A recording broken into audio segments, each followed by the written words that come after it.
Hey everyone, I want to quickly go over how valuable seamless textures and good UVs can be when trying to fill out a scene. I have this interior room. It currently has lights. Let me go ahead and enable Arnold rendering. So you can see the room does have lighting both from the exterior and from the interior, but there are no current shaders assigned to anything. I'm going to go ahead and open up my source images folder, and you'll see I have a handful of textures with at least half of them being seamless textures. So down here, you can see this seamless wood walnut, another seamless wood. Here is a seamless maple wood.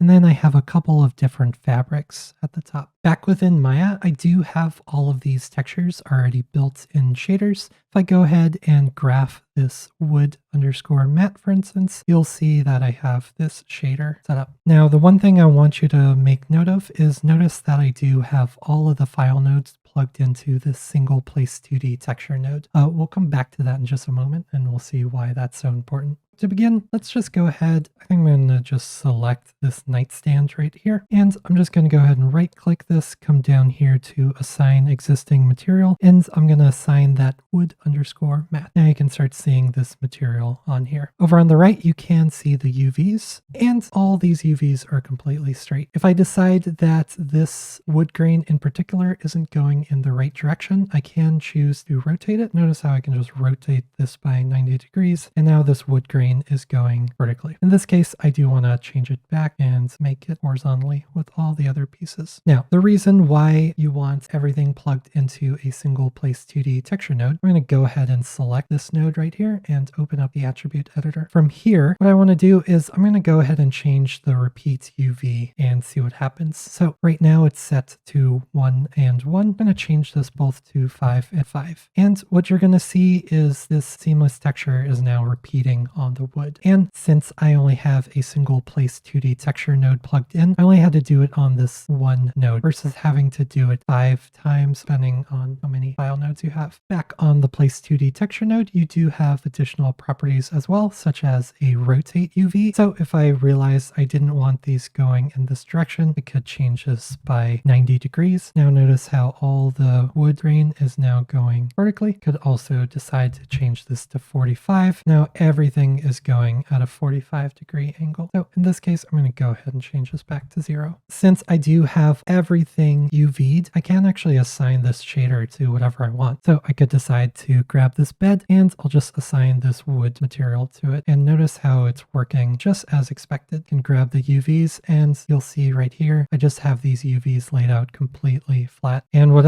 ends up happening is it actually gives it kind of like a vinyl look, which is actually kind of neat. Doesn't matter what I select, everything is UV'd. And since I'm using these seamless textures, it doesn't matter. Everything's going to just work. All right, let's go ahead and grab this wood wall. Now I do have these panels. If I go ahead and look at the UVs, you'll notice I have these UV'd perfectly in a way to make sure that any texture is going to go completely across them the way I want. The reason why I did that, if I go ahead and grab this and I'm going to go ahead and assign this wood walnuts, you'll notice if I come in here and zoom in just a little bit, this texture just goes across all the pieces perfectly. And that was sort of the end goal that I wanted for this right here. Go ahead and place the camera right there. I'll go ahead and grab this material. So if I open up a hypershade, I can use this little button right here. If I click, it's going to go ahead and graph the shader and I can grab the place 2D texture node. And from here, maybe I'll change this to repeat 2 and repeat 2 just to give me a little bit more repetition on that wood. Go ahead and assign another shader. I'll assign it to the ground this time. So I'm just right clicking again, going to assign existing material. And let's try this maple wood right here.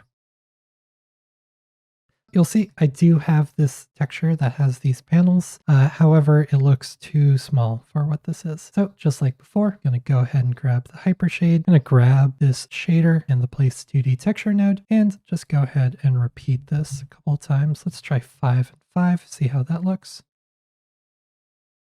I think I might try and double that. So let's try 10 and 10. See, that's starting to look a lot better. I'm going to come back over here to the bed and let's give it a proper shader this time. I'm going to right click this thing right here, go to assign existing materials, and I do have this square padded texture. I'm going to grab the place 2D texture node and let's repeat this just like before.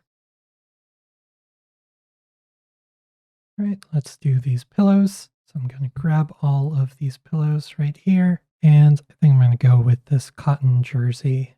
Let's go ahead and repeat this texture a little bit. So let's try 4 and 4. And since these UVs are completely straight, the seamless texture is just wrapping around exactly the way I would expect it to be.